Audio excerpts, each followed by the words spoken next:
प्रिय विद्यार्थियों, स्वागत है आपका आपके अपने YouTube चैनल लक्ष्य ट्यूटोरियल्स पर।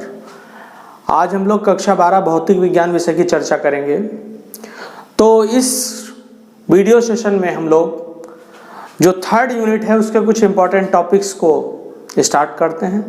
थर्ड यूनिट है हमारी गतिमान आवेश और चुंबकीय क्षेत्र।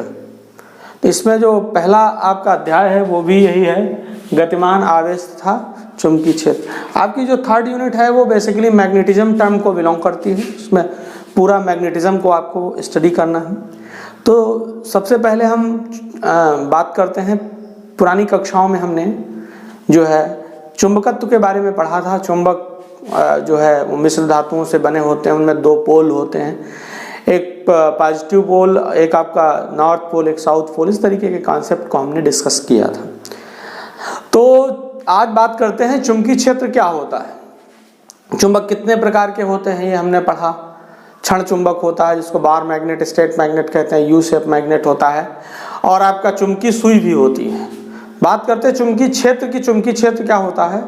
किसी चुंबक के चारों ओर का वो क्षेत्र जिसमें चुंबकीय सुई उत्तर और दक्षिण दिशा में न ठहर करके एक निश्चित दिशा में ठहरती है, उसी क्षेत्र को हम क्या कहते हैं?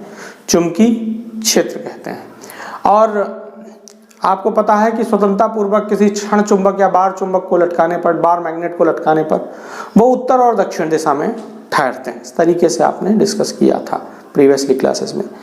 अब बात आती है चुंबक के गुणों की। अगर हम बात करें तो उसके एक सिंगल पोल का कोई अस्तित्व नहीं होता है। चुंबक के एक ध्रुव का कोई अस्तित्व नहीं होता। चुंबक होगा तो उसमें दो ध्रुव ही होंगे। और आपने कक्षा 10 में यह भी पढ़ा कि जो स्थिर आवेश होता है वो अपने चारों ओर एक क्षेत्र उत्पन्न करता है जिसे हम वैद्युत क्षेत्र कहते हैं, और जो गतिमान आवेश होता है वो अपने चारों ओर जो क्षेत्र उत्पन्न करता है उसको हम चुंबकीय क्षेत्र कहते हैं। समझ लीजिए, ये आवेश जब गति की अवस्था में होता है तो एक अन्यत्र प्रकार का, दूसरे प्रकार का वो क्षेत्र उत्पन्न करता है जिसको हम चुंबकीय क्षेत्र कहते हैं। ये ऑर्स्टेड ने बताया था कि गतिमान आवेश चुंबकीय क्षेत्र उत्पन्न करता है। इन्होंने एक प्रयोग किया था। तो आज हम लोग बात करते हैं धारावाही चालक के कारण उत्पन्न चुंबकीय क्षेत्र, जिसको हम बायो सेवर्ट का नियम भी कहते हैं। क्या कहते हैं इसको? बायो सेवर्ट का नियम भी कहते हैं।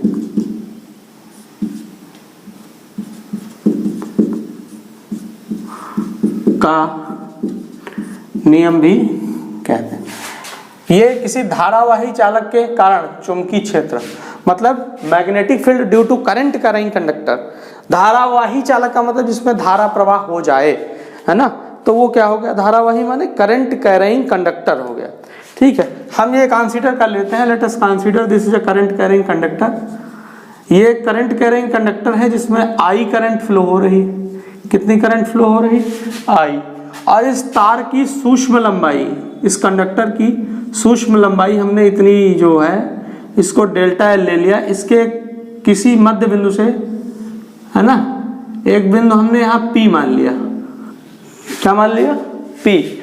और पी पर हमने माना कि जो डेल्टा एल लंबाई के कारण पी पर चुंबकीय क्षेत्र है वो क्या होगा? डेल्टा बी होगा। तो इसी डेल्टा बी की हमको गणना करनी है। हम ये मानते हैं कि ये जो चालक है तार की सूक्ष्म लंबाई डेल्टा एल, और तार और बिंदु पी को मिलाने वाली जो रेखा है जो कि आर दूरी पर स्थित है। बिंदु पी क्या है? चालक से आर दूरी पर स्थित है। के मध्य कितना कोण बन रहा है? थीटा कोण बन रहा है। ये आपका क्या है? ये आपका धारावाही चालक है। ये क्या है? धारावाही चालक। तो हम लिख लेते हैं कि माना धारावाही चालक के सूक्ष्म लंबाई की सूक्ष्म लंबाई डेल्टा एल के कारण आर दूरी पर बिंदु पी पर चुंबकीय क्षेत्र डेल्टा बी है। तो यहां लिखेंगे नंबर 1, चुंबकीय जो क्षेत्र है डेल्टा बी, नंबर 1 किन किन बातों पर निर्भर करता है? चुंबकीय क्षेत्र, चालक में प्रवाहित धारा। चुंबकीय क्षेत्र तो लिखी गया, ठीक है। चालक में प्रवाहित धारा I के क्या होता है? अनुक्रमानुपाती होता है। तो ये जो है यहाँ से जो आपका पहला पॉइंट है उसका मैथमेटिकल टर्म में निकल करके आया कि delta B proportional to I, delta B proportional to I. अब दूसरे पॉइंट की तरफ बढ़ते हैं। तो दूसरा पॉइंट क्या है कि जो डेल्टा बी है वो चालक की लंबाई के भी क्या होता है? समानुपाती होता है। माने चुंबकीय क्षेत्र डेल्टा बी, चालक, फिर यहां से की अवयव लंबाई के अनुक्रमानुपाती होता है। ये दूसरा पॉइंट आपका कंप्लीट हो गया कि डेल्टा बी जो है प्रोपोर्शनल टू डेल्टा। अब थर्ड पॉइंट क्या है उसकी तरफ बढ़ते हैं। थर्ड पॉइंट है कि यह अवयव की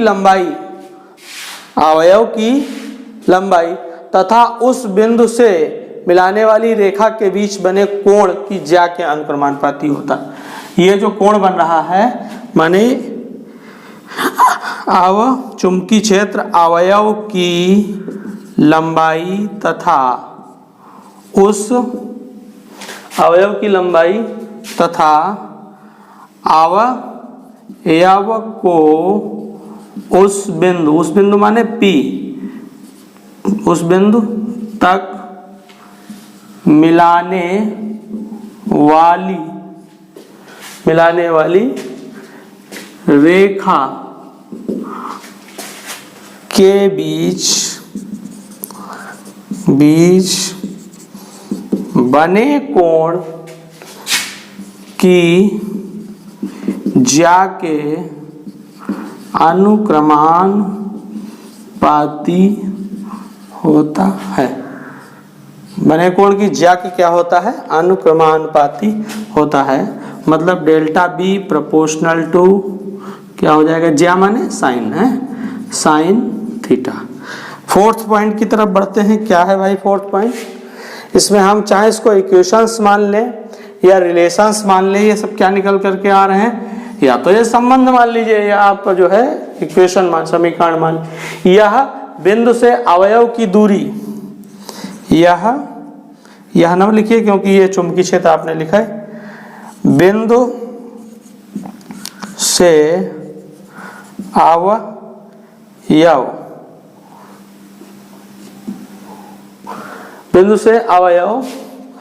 माने जो तार है की लंबाई के,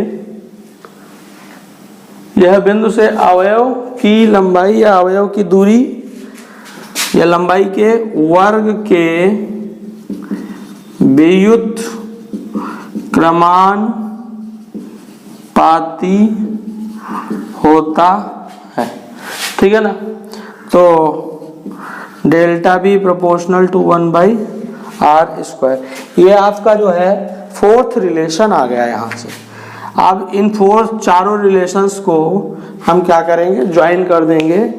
तो हम लिखेंगे कि चुंबकीय क्षेत्र डेल्टा बी प्रोपोर्शनल टू, अब ज्वाइन करेंगे तो I delta L sign theta अपान क्या हो जाएगा? r²। यहां से जब अनुक्रमानुपात का चिन्ह हटता है तो एक नियतांक आता है μ0/4π।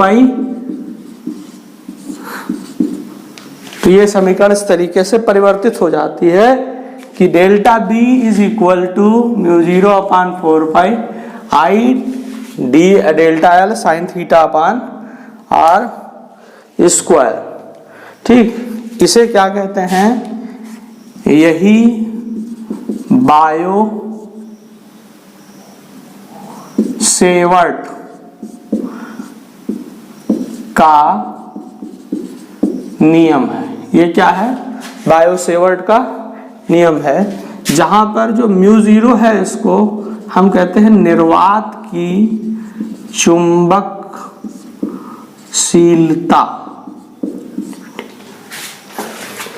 Magnetic permeability of a free space इसको कहते हैं। और इसका म्यू 0 का जो आंतरिक मान है वो 4 पाई इंटू 10⁻⁻7 इंटू 10⁻⁻7 न्यूटन पर मीटर स्क्वायर होता है, sorry Newton per ampere square, Newton per ampere square, Newton per ampere square होता है। तो इस वीडियो सेशन में हमने क्या डिस्कस किया, बायो सेवर्ट का नियम डिस्कस किया। अब हम लोग क्या करते हैं, देखिए हमने यहाँ पर एक निर्वात की चुंबकशीलता पढ़ी, निर्वात की चुंबकशीलता पढ़ी म्यू 0, और निर्वात की वैद्युतशीलता भी हमने पढ़ी है, वो क्या होती है एप्सिलॉन नॉट, एप्सिलॉन 0। अब हम देखते हैं कि इनमें क्या संबंध होता है। अब वीडियो को आगे बढ़ाते हैं और इसमें हम क्या करते हैं, संबंध की चर्चा करते हैं, संबंध क्या होता है।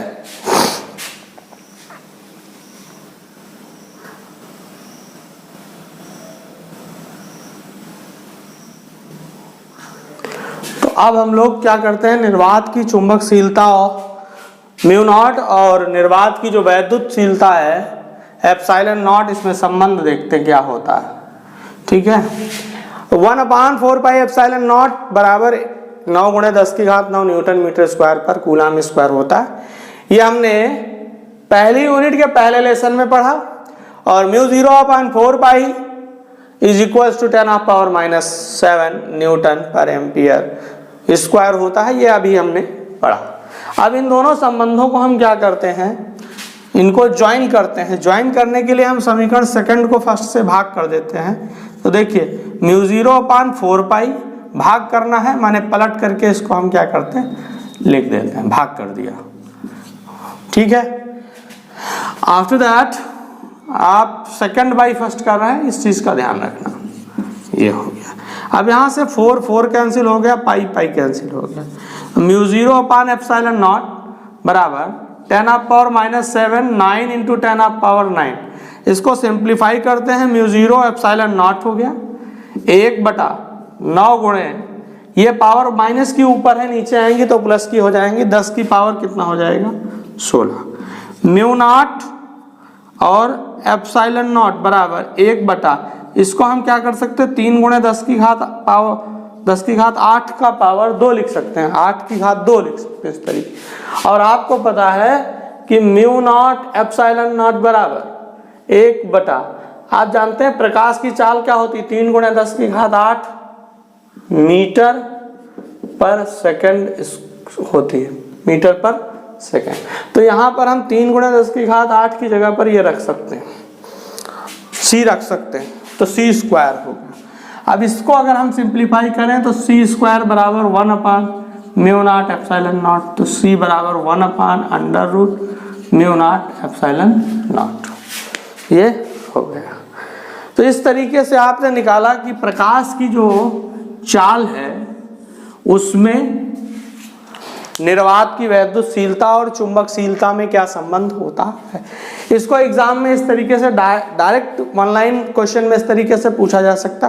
क्वेश्चन 1 लाइन होगा मगर 2 मार्क्स का होगा कि ये वर्ड सिंह नहीं लिखा है, मान लिया लिखा सीधे म्यू नॉट एप्सिलॉन नॉट में संबंध स्थापित कीजिए, या निर्वात की चुंबकशीलता तथा निर्वात की वैद्युतशीलता में संबंध स्थापित कीजिए, या लिखा है कि निर्वात की चुंबकशीलता और प्रकाश की चाल में संबंध स्थापित कीजिए। तो इसका मतलब यह है कि निर्वात की वैद्युतशीलता का भी पद इसमें आपको लिखना पड़ेगा, या इस तरीके से निर्वात की चुंबकशीलता, निर्वात की वैद्युतशीलता और प्रकाश की चाल में संबंध स्थापित कीजिए।